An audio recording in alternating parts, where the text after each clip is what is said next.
जय जगन्नाथ। नमस्कार दर्शक बंधु, मो आस्ट्रोन्यूमरोलॉजिस्ट एवं astro vastu expert doctor Saroj Maharana आपण मानकु स्वागत जनाऊँ। अगस्ट 18 तारिख दिन मंगलवार। कौन रही दिनर महत्व, राहुकाल कौ समय, जोगिनीकर अवस्थिति कौ दिगरे, निषेध खाद्य कौन, घात बार क्यों राशि को, ता सहित 12 गोटी राशिर शुभ अशुभ विचार आदि राशिफल संपर्क में जानिबा, अशुभ राशिर सहज सरल प्रतिकार विषय में जानिबा। ता सहित मु आपनको महाप्रतिकार रे देवी लघु महामृत्युंजय मंत्र। जदि शरीर बारंबार असुस्थता रोचे लगी रोचे, गोटे रोग सरला तर ट्रिटमेंट सरला लगातार पुणी किसी किसी समय पर पुणी किसी रोग बाहर एमती सब बेले आप रोग जंत्रण घाटी होती, जोटा कि आपणकर ज्योतिष उपचार मध्य रही ग्रह मानकर पीड़ा जो यहपरी होता है। किंतु भगवानकर समर्पण रहीकि जदि लघु महामृत्युंजय मंत्र को जप करा जाए, कौन भी अवस्था था ट्रिटमेंट होची बेड्रे पड़ी किसी शौचर आवश्यक ना, महादेव को समर्पित हो जातु एवं यही मंत्र को कंठस्थ मनस्थ करी मने मने मने मने जप करंतु। चमत्कार रिजल्ट निश्चित भाव में शुभ फल पाइबे। से मंत्र को मुझे देवी। श्रावण मास शुक्ल पक्षर षष्ठी तिथि स्वाति नक्षत्र तुला राशि रे चंद्रमा विद्यमान अछंती। फल एही दिनर जन्मित शिशुंकर हब तुला राशि। सूर्य उदयर समय रही सकाळ 5:28 सूर्य अस्तर समय रही संध्या 6:12 यह पुरी प्रभु जगन्नाथ देशंकर माने पुरी स्थानीय अक्षांश द्राघिमा को लेकर ही ये समय को करा जायछि। चंद्र दृश्यमान हेबे संध्यारू 9:52 पर्यंत। यही समय चंद्रंकर दृश्यमान जो चंद्र उपासना जो माने करंती बा चंद्र व्रत आदि करंती तांको पई एही समयटी होछि उत्कृष्ट समय, जो समय से माने चंद्र को दर्शन करि परिबे, तांकर मंत्र आदि जप करि परिबे। राहुकाल समय रही दिन 2:57 रु 4 अपराह्न 4:32 मध्य। यही समय कौन भी शुभ कार्य आरंभ करंतु नाही। जोगिनीकर स्थिति रही पश्चिम दिग को संध्या 5:51 पर वायव्य कोण को रही। ताहले संध्या 5:51 पर्यंत सूर्य उदय ठारू पश्चिम दिगरे जेहेतु रोचंती जोगिनी, जदि आपणकर घरर मुख्य द्वार पश्चिम दिग को होता है, यही दिग देकरी आपण यातायात करती, ताहले विशेष सतर्क रुहंतु। अचानक जो एक्सीडेंट होची, अचानक निजे निजे गाड़ी स्लीप रे पड़ जाउछंती बा आपण ठीक रे रहउछंती किंतु अन्य मानक आघात रे आपणकर एक्सीडेंट होची, ताहले यह जोगिनींकर अवस्थितिर विचार न करिकरी करबा द्वारा मध्य हेई थाए। तेबे आपण जानि नियंतु जदि एहीपरि मुख्य द्वार आपणकर पश्चिम रे थाए, अगस्ट 18 मंगलवार दिन संध्या 5:51 भितर जितेबाला आप घर बाहर को जी रेडी हो सारे, मुख्य द्वार पाखक जाकि पछकू पलि आसबे 10 पाद, तापर दक्षिणावर्त होकर घर बाहर को सीधा चली जाए, आउ अटकबे ना मझे। यहीपरि करने द्वारा पश्चिम दिगर जोगिनींकर अवस्थितिर उपचार होता है। 5:51 संध्या 5:51 पर जेहेतु वायव्य कोण रे जोगिनींकर अवस्थिति आसीजिव, जदि आपणकर घरर मुख्य द्वार वायव्य कोण रे अर्थात गोटे कोणटी आपणकर उत्तर आउ गोटे कोणटी रही पश्चिम, ताहले सीधा जो मुख्य द्वारटी हम ता हम वायव्य कोण मुखा मुख्य द्वार। जदि यहीपरि घरर अवस्थिति आपणकर सतर्कता अवलंबन करंतु, रेडी हो सारा पर मुख्य द्वार पाखक जाकि द्वार बंध भितर ही 10 पाद पछकू चली आसतु, तापर सीधा दक्षिणावर्त होकर बाहर को चली जातु। यहीपरि करने द्वारा जोगिनींकर उपचार हम जहाँ आपण यात्रा शुभ फल प्रदायक। निषेध खाद्य रही पिता द्रव्य एवं ताल निर्मित कौन द्रव्य खाद्य आज, तेणु पिता भी त्याग करंतु एवं ताल निर्मित गुड़ आदि खातु नहीं बा ताल सेवन करंतु नहीं, जहाँ आपणकर स्वास्थ्य भल रहिबो। जदि याको आपण नौ नांती ताले आपणक पई भल। घात बार रही मकर राशि, कौन करिवे प्रतिकार मकर राशि राशिफल कहला बेले कहबी। प्रथम आरंभ करवा मेष राशि ठारू। राशि चक्रर प्रथम राशि मेष राशि। मेष राशि पई विशेषकर वाद विवादर परिस्थिति सृष्टि हो पारे। घरे परिवार रे स्वामी स्त्री मध्य कौन प्रकार छोट छोट कली माने हो पारे, बारंबार कली झगड़ा हो पारे, पार्टनरशिप भितर कली झगड़ा हो पारे, परिवार रे अशांति देखादेव, बंधु बांधव सहित झगड़ा जानती हो पारे।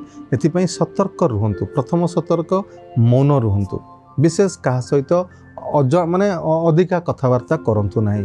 फल कौन कि बेस समय जो आम डिस्कसन करें कौन कथा पार्टी बाहरी जाए जोटा कि झगड़ार कारण होता है से जी दरकार कथा हूँ निज कम ध्यान दिंतु यह हूँ प्रतिकार किंतु किसी ज्योतिष प्रतिकार ग्रह मानकर उपचार करवा आपण सकाळू गाधोई सारा ओं अंग अंगारकाय नम मंत्र को 21 थर जप कर कर्मक्षेत्र को जातु बा घरे जदि रोचते घरे रुहतु। परवर्ती राशि वृष राशि। वृष राशि शत्रु मान विजय लाभ करेंगे रोग ऋण शत्रु निजक दूरे रखिपारे आप विजय लाभ करेंगे अर्थात आय भल हम ऋण परिशोध करें एवं निजर रोग समस्या जदि किसी रही से निस्तार आपको दिग रास्ता मिल ता सहित शत्रु मानक उपरे विजय लाभ करेंगे। यही शुभत्व वृद्धि पाई आपण सकाळू स्नान आदि कर्म सारी शुक्रंकर विजय मंत्र ओम द्राम द्रीम द्रम शुक्राय नम मंत्र को 21 थर जप करी कर्मक्षेत्र को जातु। बाहर आपण विशेषकर जो मैंने असहाय व्यक्ति तांको किछि ना किछि डोनेट साहाय्य आदि कर दियंतु। परवर्ती राशि मिथुन राशि। मिथुन राशि पे जब देखा निजर व्यक्तित्व निजर पद प्रतिष्ठा आदि माने प्राप्त हम बा नूतन कर्म प्राप्तिर सुजोग आसीबो स्नेह श्रद्धा संपर्क मध्य समस्त सहित बहुत भल हम बढ़िबो एवं आपन को समस्ते भल पाइबे आपण गोटे पॉइंट सेंटर ऑफ अट्रैक्शन होकर देखिए जगार रे फल समस्ते आपणकर कथा शुणवे आपणकर आज्ञाधीन हेबे पारिवारिक शांति मानसिक शांति पाइबे। यही शुभत्व वृद्धि पाई आपण गणेश को टिके आराधना करेंगे ओं गंग गणपताय नम मंत्र को 21 थर जप करी कर्मक्षेत्र को जातु। परवर्ती राशि कर्कट राशि। समय आपणकर प्रतिकूल रही सतर्क रुहतु जान वाहन क्रय कला बेले किंबा कौन दूरयात्रा गला बेले विशेष सतर्कता अवलंबन करंतु आवश्यक नथिले यात्रा करंतु नहीं। ता सहित भूमि भवन वाहन रिलेटेड किसी डीलिंग मध्य आज करंतु नहीं। ता सहित मानसिक अशांति देखा दे पारे पारिवारिक कलह मध्य चिंतार कारण हम से सतर्क रुहतु प्रतिकार करंतु। स्नान जल भीमसेनी कर्पूर किसी सर्वशुद्धि मिसेकरी से जल स्नान करंतु एवं ओम नमः शिवाय मंत्र को 108 थर जप करंतु ताल देखिए अनेक समस्यार समाधान हम शुभ फल प्राप्ति हम। परवर्ती राशि सिंह राशि। निजर वाक् चातुरी माध्यम उपस्थित बुद्धि रे निजर कार्य हासिल करने अर्थात जो काम सब आगु पेंडिंग थिला ताकू ए दिन करिवारे आपण समर्थ हेबे। ता सहित आपणकर माने पद प्रतिष्ठा मर्यादा व्यवसाय उन्नति आदि लाभ हम व्यवसायर विस्तार घटिबो संतान पक्ष को लेकर शुभ खबर पाइबे। यही शुभ फल वृद्धि पाई आपण ओं गंग गणपताय नम मंत्र को 21 थर जप करंतु एवं हलदिया रंगर बेसी रु बेसी व्यवहार करंतु जेमति कि खाद्य माध्यम रे आपण सेदिन कानिका खेचुड़ी आदि हल्दी पकईथिबा खेचुड़ी आदि खाई परिबे। ता सहित वस्त्र माध्यम निजर पोशाक हलदिया रंगर व्यवहार करें किसी न करें भी हलदिया रंगर रुमालटे रखिकी बाहर कले केशर तिलक धारण कले आपण शुभ फल प्रदान हो। परवर्ती राशि कन्या राशि।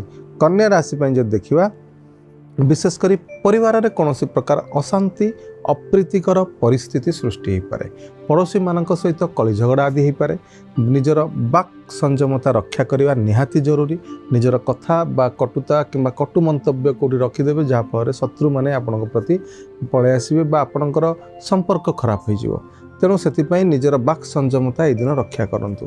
धन संचय बाधा उपजी पारे एथिपाई विशेषकर सतर्क रुहतु।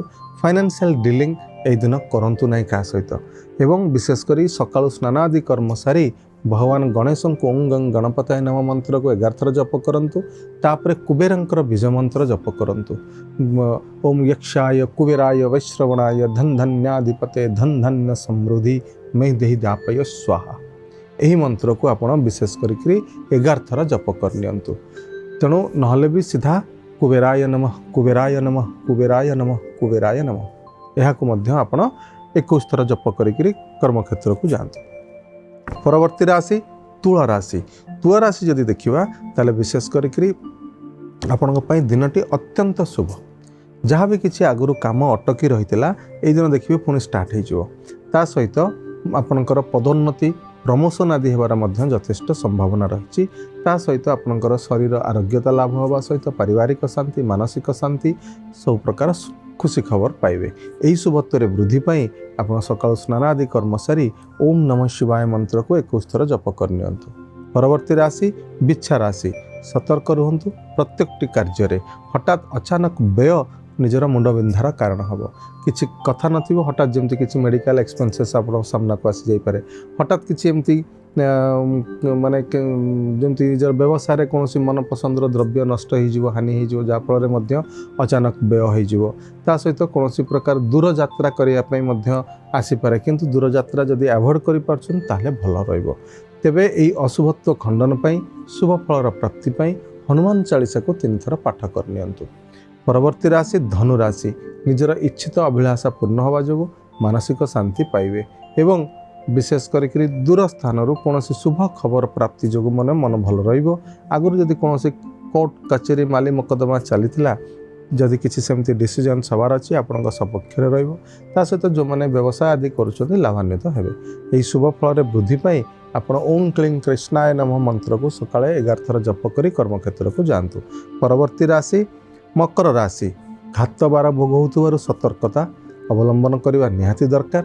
ତା ସହିତ କର୍ମକ୍ଷେତ୍ରରେ କିନ୍ତୁ ଉନ୍ନତି ହେବ, ନୂତନ କର୍ମପ୍ରାପ୍ତିର ସୁଯୋଗ ଆସିବ ଏବଂ ତା ସହିତ କର୍ମକ୍ଷେତ୍ରରେ ଯାହା କିଛି ଡିଷ୍ଟର୍ବାନ୍ସ ଶତ୍ରୁତା ଆଜି ଲାଗି ରହିଥିଲା ସେସବୁ ଜିନିଷ ଆପଣଙ୍କଠୁ ଦୂରେଇ ଯିବ ଏବଂ ଆପଣଙ୍କୁ ଉଚ୍ଚପଦସ୍ଥ ଅଧିକାରୀମାନେ ଆପଣଙ୍କୁ ପ୍ରଶଂସା କରିବେ।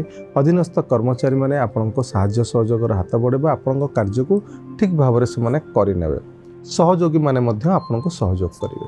ଏହି ଶୁଭତ୍ୱରେ ବୃଦ୍ଧି ପାଇଁ ଏବଂ ଘାତବାରର ପ୍ରତିକାର ପାଇଁ ସକାଳୁ ଆପଣ ଓಂ ସଂ ଶନିଶ୍ଚରାୟ ନମଃ, ଓಂ ସଂ ଶନିଶ୍ଚରାୟ ନମଃ, ଓಂ ସଂ ଶନିଶ୍ଚରାୟ ନମଃ ମନ୍ତ୍ରକୁ 108 ଥର ଜପ କରି କର୍ମକ୍ଷେତ୍ରକୁ ଯାଆନ୍ତୁ। ପରବର୍ତ୍ତୀ ରାଶି କୁମ୍ଭ ରାଶି।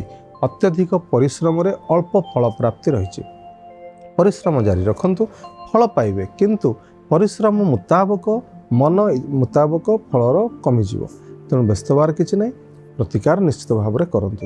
କ'ଣ କରିବେ ନା ବିଶେଷ କରି ଓಂ ବଟୁକୁ ଭୈରବାୟ ନମ ମନ୍ତ୍ରକୁ 11 ଥର ଜପ କରନ୍ତୁ ଏବଂ ବାହାରେ ଓସ୍ତ ଗଛରେ କିଛି ନା କିଛି ଜଳ ଅର୍ପଣ କରିଦିଅନ୍ତୁ। ହେଲେ ଦିନର ଅଶୁଭତ୍ୱ ଖଣ୍ଡନ ହେବ, ଶୁଭ ଫଳର ପ୍ରାପ୍ତି ହେବ।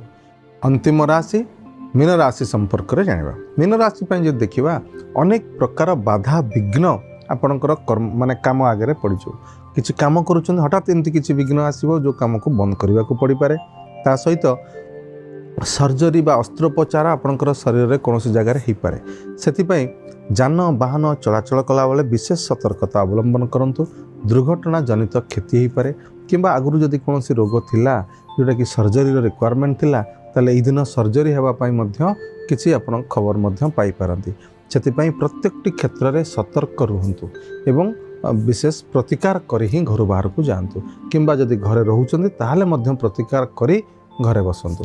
କ'ଣ କରିବେ ପ୍ରତିକାର ନା ସ୍ନାନ ଜଳରେ ସର୍ବୌଷଧି, କଞ୍ଚା କ୍ଷୀର ଆଉ କିଛି କର୍ପୂର, ଭୀମସେନୀ କର୍ପୂର, ଏହି 3ଟି ଜିନିଷକୁ ମିଶାଇକି କିଛି ସମୟ ରଖିଲା ପରେ ସେହି ଜଳରେ ସ୍ନାନ କରିବେ ଏବଂ ସୂର୍ଯ୍ୟଙ୍କୁ ଅର୍ଘ୍ୟ ପ୍ରଦାନ କରିବେ ଓಂ ଘୃଣୀ ସୂର୍ଯ୍ୟାୟ ନମ ମନ୍ତ୍ରରେ।